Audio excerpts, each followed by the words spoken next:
জয় শ্রীহরি, শ্রী বিষ্ণু নারায়ণ। সকলকে অনেক অনেক শুভেচ্ছা। আজকে যে বিষয়টা বলবো, তুলসী গাছ মরে গেলে কি করবেন, এই নিয়ে আমাকে অনেকেই প্রশ্ন করেছেন। যদি একটু বলে দিতেন তুলসী গাছ মরে গেলে কি করব, কোথায় বা ফেলবো, ফেলার জায়গা নেই, এরকম আমার মায়েরা আমাকে প্রশ্ন করেছেন। তো আমি আজকে সেই নিয়ে এই ভিডিওটা করেছি। সঙ্গে থাকুন পুরো ভিডিওটা, আশা করছি আপনারা উপকৃত হবেন। দেখুন, আমরা হিন্দু সনাতন ধর্মীয় মানুষ। আমাদের যারা আমরা হিন্দু সনাতন ধর্মীয়, আমাদের প্রত্যেকের বাড়িতেই তুলসী গাছ থাকবে। যে ফ্ল্যাট বাড়িতে আছে ফ্ল্যাট বাড়িতে, শহরে, গ্রামে, যে ভাড়া বাড়িতে আছে ভাড়া বাড়িতেও চেষ্টা করে একটা টবে তুলসী গাছ রাখার। তো প্রত্যেকের বাড়িতেই থাকে। তো তো সেই যে তুলসী গাছ মরে যায়, গরমের সময় তো যায়ই মরে। তো তুলসী গাছগুলোকে, যাদের শহরে বাস করে বা ফ্ল্যাটে বাস করে, কাছাকাছি নদী নেই, পুকুর নেই, জলাশয় নেই, তারা কি করবে? তুলসী গাছটাকে কি করবে? কোথাও তো ফেলতে পারবে না। তো তারা একটা কাজ করবেন, তুলসী গাছের যে একটু মোটা মোটা ডালগুলো, এগুলোকে কেটে নেবেন, এরকম ছোট ছোট করে কেটে নেবেন, সলতের মতো করে কেটে নেবেন। কেটে নিয়ে ওইগুলোকে জমিয়ে রেখে দিন একটা জায়গায়, একটা ডিবেতে করে রেখে দেবেন, বা একটা পলিথিন কাগজে মুড়েও ভালো করে রেখে দিতে পারেন। তো ওইখান থেকে একটা করে প্রতিদিন কাঠি নেবেন, কাঠি নিয়ে তুলোতে জড়াবেন, তুলোতে জড়িয়ে ঘিয়ে চুবিয়ে নেবেন, ঘিয়ে চুবিয়ে একটু চিপে নেবেন, ঘিটাকে ঝাড়িয়ে নেবেন, ঝাড়িয়ে নিয়ে প্রদীপে দিন, প্রদীপে সলতে করুন, সলতে করে ভগবানকে দেখান। যাদের বাড়িতে লক্ষ্মীনারায়ণ আছে, ভগবান মানে গোবিন্দ আছে, গোপাল আছে, যাদের বাড়িতে রাধা কৃষ্ণ আছে, তারা এই তুলসী কাঠির দ্বীপ ভগবানকে দেখাতে পারেন। খুব সন্তুষ্ট হন আমাদের মানে ভগবান রাধাকৃষ্ণ, গোপাল, নারায়ণ ভীষণ সন্তুষ্ট হন আমাদের ওপর। আমরা যদি এই দ্বীপ দেখাতে পারি, জানেন তো আমাদের পুণ্য হয় খুব। তো এই দ্বীপ সকালে সন্ধে সব সময় আপনারা দেখাতে পারবেন। যখন আপনারা এই দ্বীপ দেখাবেন, তখন ভগবানের শ্রীচরণে 4 বার, নাভিতে 2 বার, মুখমণ্ডলে 3 বার, এইভাবে আপনারা দেখাবেন। আর পুরো সর্বাঙ্গে দেখাবেন 7 বার। এভাবে যদি আপনারা দেখাতে পারেন, খুব মঙ্গল হয়। আর যদি ওই যে মনে যদি না থাকে যে চরণে কবার দেখাবো, নাভিতে কবার দেখাবো, মুখমণ্ডলে কবার দেখাবো, হয়তো মনে নেই, পুরো সর্বাঙ্গে 7 বার দেখিয়ে নিন, তাহলেও হবে। একটু গুনে গুনে 7 বার দেখিয়ে নেবেন ভগবানকে। আর একটু ভগবানের বসে ওই প্রদীপ জ্বালানোর পর ঠাকুরের সামনে বসে যদি একটু ভগবানের জপ করতে পারেন, হরে কৃষ্ণ জপ করতে পারেন, আরো ভালো হয়, আরো মঙ্গল হয়। তাহলে ভগবানের নাম করবেন একটু।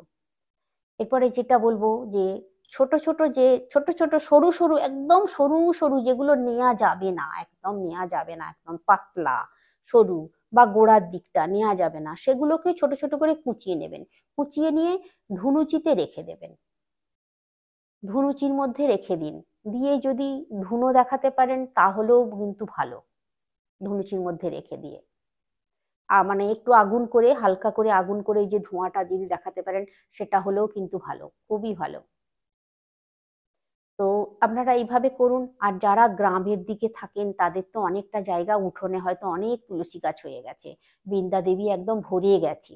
তো তাদের যদি গাছগুলো মরে যায়, তারা একটা কাজ করবেন, তারা যদি সেই কাজটা করতে পারেন না, ভীষণ ভালো মঙ্গল হবে আপনাদের, আপনাদের মঙ্গলও হবে, আপনারা অনেক বেশি পুণ্য লাভ করতে পারবেন। আমি বলে দিচ্ছি কি কাজটা করবেন আপনারা। ওই যে মরে গেছে যে তুলসী গাছগুলোকে, ওগুলোকে একটা জায়গায় রেখে একটু ছোট ছোট করে ডালগুলোকে কেটে মানে জ্বালানির মতো করে করে নেবেন। হ্যাঁ, অনেকে বলে, হয়তো ব্রাহ্মণরা বলবে যে তুলসী গাছ জ্বালাতে নেই, কিন্তু না, আমি বলবো যে ওটা একটা কাজ করুন আপনারা, যে কাজটার কথা বলে দিচ্ছি। ওই যে গাছগুলো আপনারা, শুকনো হয়ে যাওয়া গাছগুলোকে জমিয়ে রাখুন এক জায়গায়, জমিয়ে রেখে ভগবানকে, নারায়ণকেই হোক, গোপালকেই হোক, রাধাকৃষ্ণকেই হোক, একটু পরমান্ন ওই জালে রান্না করে দেবেন।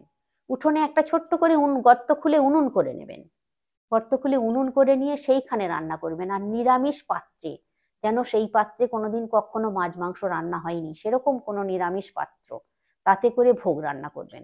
আমি যে কিনতেই হবে এরকম কথা আমি বলছি না, যে নতুন কিনে নিয়ে আসতে হবে বাসন তবে তাতে ভোগ রান্না করা যাবে, না। আপনাদের যে নিরামিষ বাসন আছে, নিরামিষ হাঁড়ি আছে বা নিরামিষ কড়া আছে, নিরামিষ বাটি আছে, সেরকম করে সেরকম জায়গায় করে আপনারা ভগবানের নামে, ভগবানকে উদ্দেশ্য করে, ভগবানের নাম নাম স্মরণ করে, ওই গোবিন্দর নাম স্মরণ করে ভোগ রান্না করুন। ওই ভোগ গোবিন্দকে দেবেন, যদি রাধাকৃষ্ণ থাকে রাধাকৃষ্ণকে দেবেন, লক্ষ্মীনারায়ণ থাকে লক্ষ্মীনারায়ণকে দেবেন। দেওয়ার পর আপনারা প্রসাদ হয়ে গেল, ভগবান গ্রহণ করে নিলেন, আপনাদেরকে প্রসাদ করে দিলেন উনি। তারপরে আপনারা ওই ভোগ গ্রহণ করবেন, নিজেরা খাবেন, প্রত্যেককে দেবেন বাড়ির। যদি কেউ আপনার বাড়িতে এসে যায় তাকেও দেবেন, অবশ্যই দেবেন। আপনার চেনা জানা যদি কেউ থাকে তাকেও দিতে পারেন, বা পাড়া প্রতিবেশী যদি থাকে তাকেও একটু করে অল্প একটু দেবেন, একটু একটু দেবেন। বেশি তো ওই ভোগ রান্না করা যাবে না, অত কাঠ কোথায় যে রান্না করা হবে, যা যতটা করা সম্ভব। আর যাদের অনেক গাছ আছে তাদের তো সম্ভব, তাদের অসুবিধে কিছু নেই।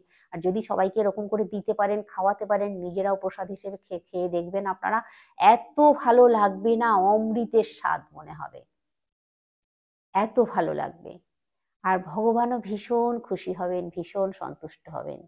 আপনারা এই যে লাখো পুজোর মানে যে ফল পুণ্য পাওয়া যায়, ওই ভোগ যদি আপনারা ভগবানকে একবার রান্না করে দিতে পারেন, সেই লাখ পুজোর ফল আপনারা পেয়ে যাবেন, ওই ভোগ যদি রান্না করে ভগবানকে দিতে পারেন। তো এইভাবে করবেন আপনারা। আর যদি আপনাদের একান্তই এগুলো করা সম্ভব না হয়, যদি বাড়ির কাছাকাছি প্রতিষ্ঠা করা পুকুর থাকে বা কাছাকাছি নদী থাকে, তুলসী গাছ মরে গেলে অবশ্যই নদীর জলে, পুকুরের জলে আপনারা দিয়ে দিতে পারেন, কোনো অসুবিধে নেই তাতে। সেটাও আমি বলে দিলাম এই ভিডিওর মাধ্যমে। তবে কি সব থেকে ভালো হয়, আমি যেগুলো প্রথমে বললাম আপনাদেরকে, ওটা যদি ওই কাজগুলো যদি করতে পারেন খুব ভালো হয়। আর বৃন্দা দেবীও খুশি হন, আর ভগবান শ্রীকৃষ্ণ নারায়ণও খুশি থাকেন তাহলে আপনাদের উপরে। তো আজকে আসছি, সকলকে অনেক অনেক মানে কি বলবো, শুভেচ্ছা থাকছে, আমার আন্তরিক ভালোবাসা থাকছে। সকলে অনেক অনেক সুস্থ থাকবেন, অনেক অনেক ভালো থাকবেন। আজকে আসছি।